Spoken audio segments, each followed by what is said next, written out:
Subscribe करते समय bell icon जरूर दबा देना। ऐसा करने से आप मेरी आने वाली वीडियोस का नोटिफिकेशन सबसे पहले पा सकेंगे।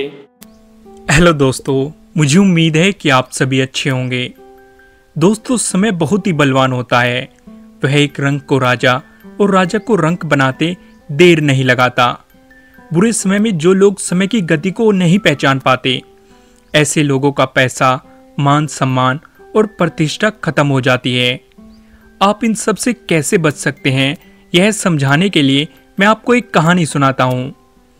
नदी के किनारे एक बहुत ही विशाल बरगद का पेड़ था, जिसकी जड़ें जमीन में दूर तक फैली हुई थी। उसे अपनी गहरी और मजबूत जड़ों पर बहुत ही घमंड था। वह अक्सर कहता रहता था कि मेरा कोई क्या नुकसान कर सकता है। एक दिन नदी में भयंकर बाढ़ आ गई। बाढ़ को देखकर विशाल बरगद का वृक्ष मुस्कुराने लगा और मन ही मन बोला, जब तक मेरे पास मेरी गहरी और मजबूत जड़ें हैं, तब तक यह बाढ़ मेरा कुछ भी नहीं कर सकती। नदी में बाढ़ ने भयंकर रूप ले लिया। इसी बीच लहरों ने जड़ों के नीचे से मिट्टी काटनी शुरू कर दी।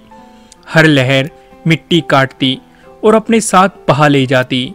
यह क्रिया इसी प्रकार चलती रही और कुछ समय बाद वह वृक्ष उखड़ गया। उसकी गहरी और मजबूत जड़ों ने उसका साथ छोड़ दिया। वह असहाय होकर नदी के किनारे पड़ा हुआ था। उस विशाल बरगद के पेड़ के पास एक बांस का पेड़ भी था। उस बांस के पेड़ ने भी बाढ़ का सामना किया। जब जब बाढ़ का प्रवाह तेज होता, बांस का पेड़ झुक जाता और मिट्टी की सतह पर लेट जाता। बाढ़ का पानी उसके ऊपर से गुजर जाता। बाढ़ खत्म होने के बाद वह फिर से खड़ा हो गया। दोस्तों, इस कहानी से मैं आपको यह समझाना चाहता हूँ कि जो लोग अहंकारी, घमंडी और जो समय की गति को नहीं पहचान पाते, ऐसे लोग बरगद के पेड़ की तरह समय की प्रवाह से उखड़ जाते हैं।